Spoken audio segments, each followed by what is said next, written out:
Welcome to Take It from the Ironwoman. My name is Susanne Müller, your host and the Ironwoman. This podcast is about empowering yourself and others to make real changes in the world. You will hear from everyday, smart, sophisticated, hip people like you and me.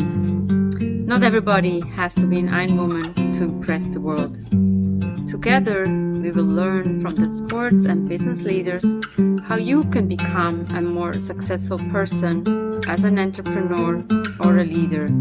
It's one step at a time, one day at a time. Take your steps now. Take your big steps now. Join me on this journey to success. Take It from the Ironwoman. We only have special guests, and today we're honored to have Dawn Ringrose with us. I was a synchronized swimmer way back when. When I look at your background, excellence just stands out. And that serves you well. That sort of mindset serves you well personally and professionally. You're a marathon runner. You follow that same sort of plan to study act cycle.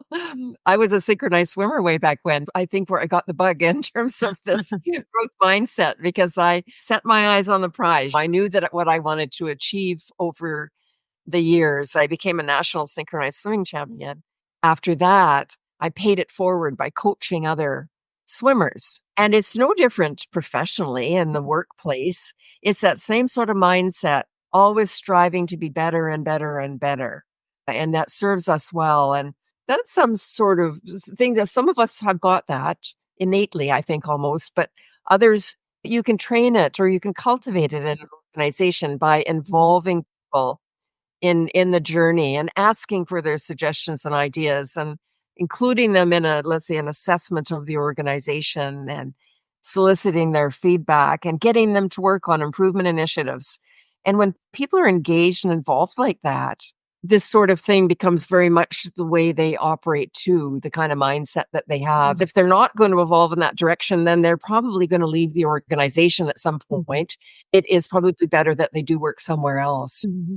So now I'm very intrigued. Tell us a little bit more about the synchronized swimming. I always thought this would be something I would be interested in. And the more I follow it, the more I think this is so difficult. So tell us, how did you get into it? And tell us a little bit about that. We didn't hear that in your biography and the excellence. No, I don't talk about it very much, but I started off in competitive swimming.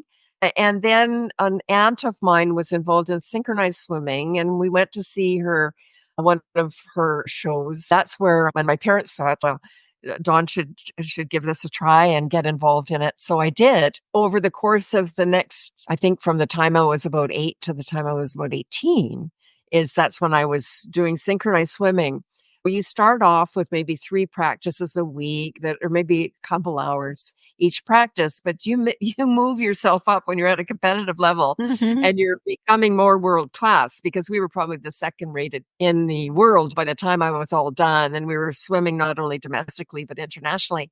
And those last number of years that I was swimming, now we're up to 6 hours a day swimming, because you're working out in the morning with a competitive team for strength training. And then you're working out in the evening in synchronized swimming with the things that you do that are different. And that's the figures that you do. It's a lot like figure skating, but also the teamwork that you do if you're doing solos or duets or team routines. And then there's the dry land training too, that you might do with weights or ballet or practice, so that your timing is absolute precision. You make sure that when you listen to a piece of music, you know what you're doing on every beat of that music or every half beat of that music. So everybody, if you got 8 people in the water at one time, they're all doing exactly the same thing at the exact same time. It's as much as the degree to which you have your arm in the air, or where you are if you're upside down,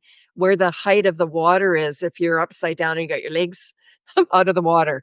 It's very, very precise. And so there's an awful lot of work that goes into making sure that team performs well together, absolutely synchronized, and interpreting music well. So there's a creative aspect to it as well as choreographing routines to music and so forth. It was probably the one thing that really helped me in terms of human performance, and it gave me such a dedication to setting a goal and working towards a goal that stayed with me for the rest of my life. These things that we do when we're growing up are important in that respect because it helps us to develop certain aspects of ourself are indeed very helpful going forward. I ended up doing something entirely different, but it's that sort of thing has stayed with me. I credit that experience I had there for those kind of traits that I have now. It probably helped me in the business world.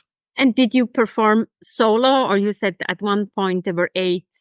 I did solo, I did duet, and I had the team experience as well.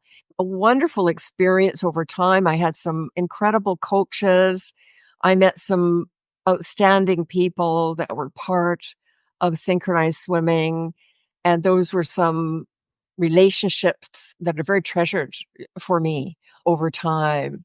And it also allowed me to travel and see new places and be in new environments that I might not otherwise have had a chance Where did you to go? experience. Most of what I did was in Canada in my early years, but then at the higher levels, I was swimming with teams that were doing international competitions, and so I would travel outside of the country. And what was very interesting is in my last year of swimming, I wanted to swim with a team in another city, and I was only 17 at the time. And I said to my parents, I'd really like to go swim with this team. It would probably be my last year of swimming. This is what I'd like to do because my teammates at the time were a bit older than I was, and they were retiring. And I wanted to swim for one more year. And so my parents said, yes, you can go. You can go live in this other city. We'll support your efforts, pay for your apartment. You're going to have to look after yourself. We'll give you a budget and you're going to have to look after yourself. So at that age, I was 17. I was in an apartment. I was doing my last year of high school. And I had to make that budget last to pay for my rent, to buy my groceries, to make sure my own laundry got done and to feed myself. And I had to do all these things. But thankfully, the budget covered off, but I had to manage it well. That was a very good experience at that age. And now as a mother, I think about sending my child off at that age, at a young age, to go live on their own and do something like that. And I think, oh my goodness, that must have been hard on my parents to be able to do that and not worry about me all the time. But no, it all worked out really well. It was a fantastic opportunity. And I'm so glad I had that whole experience. It was not just the swimming experience, but it was you're in a new city and you're in a new high school. And, you had to make all of this work. You had to survive all that change. And so it was good in the end. I met so many wonderful people. And that was probably the best thing about the entire experience, socially. And then in terms of my swimming career, I got a chance to achieve some things that I had set out to do. And I feel very grateful and fortunate to have been able to do that. That's an amazing journey that you went through. But I'm glad that we can talk sports and how that excellence and discipline in sports that translates. So now I understand why everything in your life is excellent. So when you look at that synchronous swimming, it's all about excellence. It looks so easy. Actually, I was listening to the commencement speech of Roger Federer that he just gave over the weekend. And he says, if it looks effortless, people said it looks effortless how he plays. He put a lot of work into it. That's exactly what people who want to be like leaders and top business people, they say, yeah, I'm the one. But if I listen to you or Roger Federer, it's hard work. It's dedication. It's the discipline. And then people say like, what you can do, I can do too. I've said that to many people. People say, oh, you're on your marathons. I train hard.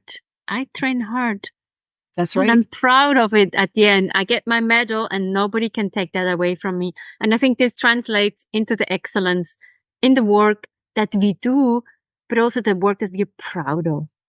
That's right.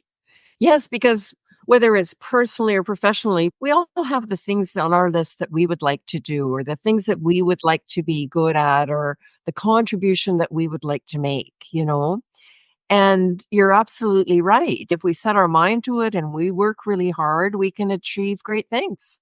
And to me, I don't know, achieving great things is doing what you love too. Mm. That to me is a real definition of success.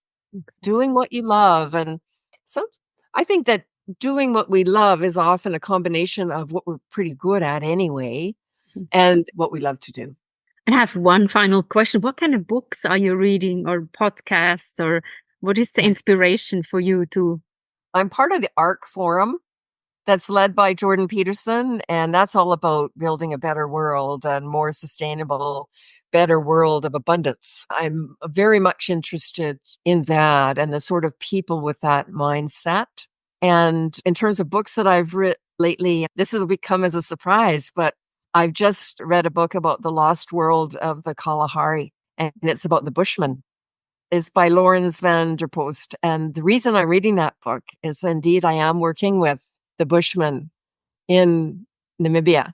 They're very interested in excellence and what they can do with that. And there's some other things that we're working on as well. So I wanted to know more about their culture. Mhm. I wanted to really appreciate their history. And then another book is by Jody Wilson-Raybould. She's an Indigenous leader here in Canada that's an outstanding woman. And she wrote 2 books, Indian in the Cabinet, and that's all about when she served with the federal government, the challenges of that. And also she wrote a book called True Reconciliation, and that's through her eyes as an Indigenous person, what reconciliation really means. And then another book, because of this imbalance that I was talking about between government, business, and nonprofit, I was very motivated to read a book by Donald Savoy. And it's all about democracy in Canada and the disintegration of our institutions because government has grown so big over time and it's not functioning very well. I think that it's referred to as a whale that never sleeps, almost like a beached whale, big bloated beached whale. And there's another book, Best Things First by Bjorn Lomborg. He talks about, I think there's about 10 things that we could do in the world that would make a real difference. And it doesn't really cost as much as you would imagine to provide the return on investment by doing these 10 things. And I think that is a marvelous book because he's taken the cost benefit analysis approach. If we do this, this is the difference that this will make. This is how much it's going to cost. He's really quantified all of this, done a lot of research out of the Copenhagen Institute that he's part of, but he's really taken a very quantitative and research approach to take a look at these things and select those 10 things that will really make a difference. I love reading about that sort of thing because it's all about, improvement. There's lots of room for improvement. We're doing some things well, but there's lots of room for improvement. And so I love to read what other people have to say and learn from that and find ways of contributing where I can. I'm learning so much from you. Thank you for sharing your experiences. What are you taking away from this episode? So much to learn, so much to read. And what are the 10 simplest things that we can do to make and change this world to become a better place? Take it from the Ironwoman. We have episodes every Monday. Come and join us, learn from others, and grow with others. And also, Take It From the Ironwoman is the book Global Business Coaching with Sports Parallels. Download it or get it in your local bookstore. Support local businesses and small businesses. Thank you for your support, and we'll see you next time. Bye-bye.